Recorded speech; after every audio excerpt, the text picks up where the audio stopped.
Okay guys, so yesterday you worked on your line examples, and like I said, I wanted you to come up with 6 different line examples and try to come up and think of different ones than what I had. If you didn't, that's okay. All right, so what I have for you guys today is we're gonna start drawing our St. Basil's Cathedral today. Okay, so the first thing we're gonna do is we need to draw 3 towers on the bottom, and we don't want to make them super big. So what you're going to start with is you're going to use your fingers and you're going to make a line that's 2 fingers away from this edge. So I use my fingers, I line them up, I make a line here. I do the same thing on this side where it's 2 fingers away from this edge. Okay. Now the next thing is our tower is going to be 2 fingers wide. So put 2 fingers here. Okay. Do the same thing on this side. Use the line you already drew to make your 2 fingers. And now you're making one more tower. And try to put it in the middle, but it doesn't have to be exact. Just kind of like look at it and decide where you think the middle of your paper is. Okay, it's not exact, but that's not a problem. So the next thing I'm going to do is I'm going to take my lines and I'm going to go up. But I'm not going to go up too far. So see how that's not quite halfway? It's less than halfway up our paper. And then I'm going to connect those 2 together.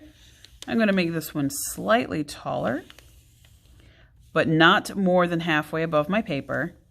That's important. Don't go above the halfway mark of your paper. You can make these all the same height if you want, or you can make them different heights. Okay, so now we're going to draw the rest of the details on this portion. I'm going to show you how to draw some different layers to this. So I'm going to start with this one over here, and then we'll work our way this way. Remember, if you're right-handed, you want to start on the left-hand side of your paper and work this way, because if you go and you start on this side and then you go this way, your hand is going to be on top of the artwork that you're just making. Now, the opposite is true if you're left-handed. If you're left-handed, you want to start on the right-hand side of your paper so you don't drag your hand through your artwork. Okay, so I'm going to start over here, and I'm going to draw a letter C, then I'm going to draw a backwards C. And all that does is make a rounded rectangle shape.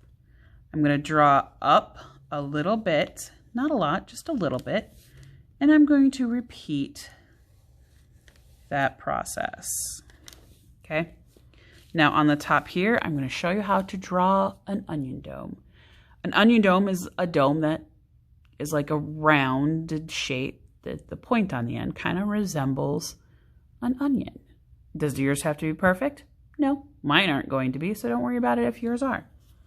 So I like to figure out where I want the top of my onion dome to be. So I'm going to put a dot right there. Okay. And then I trace the shape. Okay. With my finger a few times, because I want my hand and my eye to recognize where I want my marker to go. Okay, so an onion dome comes down, bows out, and comes back in. And then practice it on the other side.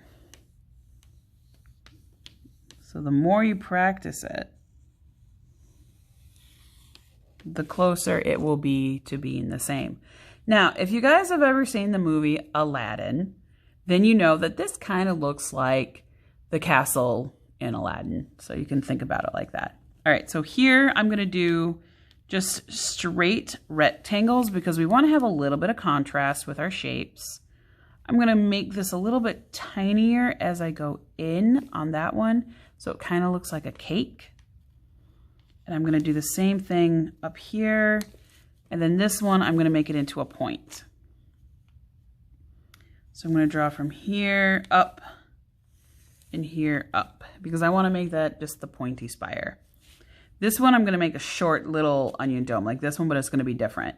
So each one of the onion domes that we are making, again, you draw your C, and then connect it together. The whole point is that each one of these is going to be different.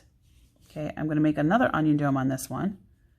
Like I said, you want to draw the shape so that your hand and your eyes kind of get the idea of how you want it to look. I like starting from my dot, going down and making it wider. You don't have to do it that way. If it's easier for you to go from the bottom and go up, that's fine too. Okay, guys, that is all we have for this part of our lesson. Please go on, or please stop here and then wait for tomorrow before we go on.